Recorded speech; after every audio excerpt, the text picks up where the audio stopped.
Israel और Hamas के बीच छिड़ी जंग में अब पूरी इस्लामिक दुनिया के लिए एक मुद्दा बनती दिख रही है। इस मामले पर सऊदी अरब, जॉर्डन, लेबनान, सीरिया और मिस्र जैसे देश पहले ही इजराइल को गाजा पर हमले रोकने के लिए कह रहे हैं। अब ईरान ने तो खुली धमकी दे दी है कि अगर गाजा पर इजराइल के युद्ध अपराध नहीं रुके तो फिर दुनिया के मुसलमान इस जंग में उतरेंगे। ईरान के शीर्ष नेता अयातुल्ला अली खामेनेई ने कहा कि कोई भी दुनिया भर के मुसलमानों और ईरान की फोर्स को रोक नहीं पाएगा अगर गाजा में इजराइल के हमले नहीं रुके। इस बीच ईरान ने एक और बड़ी धमकी दी है। दरअसल आपने एक कहावत सुनी होगी, उल्टा चोर कोतवाल को डांटे।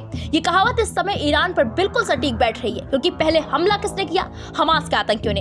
इजराइल को उकसाया किसने? हमास ने। तो यहाँ पर गलत कौन है? जाहिर सी बात है, हमास के आतंकी। लेकिन ईरान धमकी किसे दे रहा है? इजराइल को। दरअसल गाजा पट्टी के एक अस्पताल में हवाई हमले के बाद इजराइल और हमास के बीच युद्ध भयंकर रूप ले चुका है। इस हवाई हमले में कम से कम 500 लोगों के मारे जाने की खबर है। इजराइल और हमास के बीच जंग में ईरान शुरू से ही फिलिस्तीनी आतंकियों की पैरवी कर रहा है। अब उसने इजराइल को धमकी दी है। सीरिया में ईरानी दूतावास ने अपने आधिकारिक एक्स हैंडल पर सब खत्म हो गया पोस्ट किया। ये ईरान के विदेश मंत्रालय द्वारा गाजा पट्टी के एक अस्पताल पर इजरायली हमले की कड़ी निंदा करने के कुछ घंटों बाद आया, जिसमें कहा गया कि सैकड़ों निहत्थे और रक्षाहीन लोग मारे गए और घायल हो गए। वैसे एक वीडियो सामने आया है जिसमें आप ईरान की नफरत इजराइल के लिए साफ देख सकते हैं।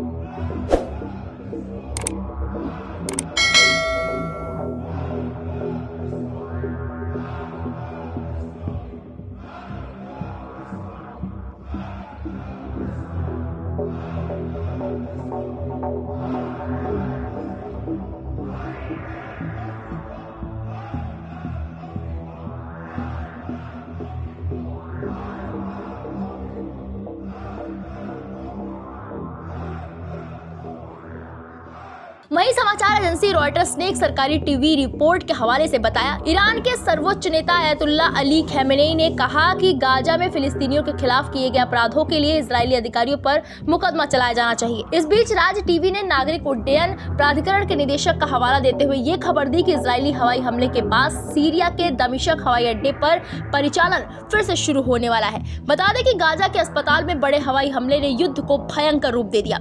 इससे अरब देश बौखला गए हैं। इससे हमले में कम से कम 500 निर्दोषों के मारे जाने की खबर है। इस हमले का बड़ा इम्पैक्ट ये हुआ है कि पहले जॉर्जिया और तुर्की समेत कई अरब देशों ने जो बाइडेन संग बैठक को रद्द कर दिया। इसके बाद सीरिया में ईरानी दूतावास ने बयान दिया कि सब खत्म हो गया। बता दें कि ईरान पहले ही इस जंग में खुले तौर पर हमास को अपना समर्थन दे चुका है। सीरिया ने कहा कि इजरायली बलों ने उसके राजधानी दमिश्क और उत्तरी शहर अलेप्पो में हवाई अड्डों पर एक साथ मिसाइल हमले किए, जिससे रनवे क्षतिग्रस्त हो गए और दोनों केंद्र सेवा से बाहर हो गए। ईरान जिस तरह से इजराइल के खिलाफ मोर्चे में खुलकर कूद पड़ा है, उस पर आपकी क्या राय है? हमें कमेंट बॉक्स में जाकर जरूर बताएं।